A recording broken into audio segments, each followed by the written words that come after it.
This is the 2-bedroom unit, 56 square meters. Sobrang lawak din ito. So, ito naman siya is corner unit.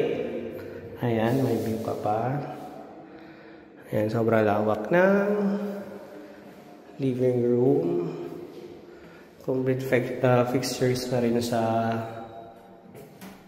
bathroom. May ayan. Then dito rin yung laundry area mo. Then yan yung cabinets.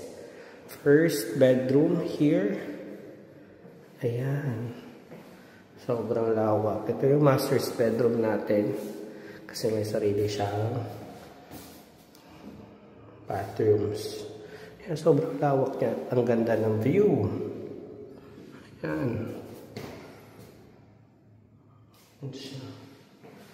Tapos, second bedroom is here. Ang ganda. 2 windows.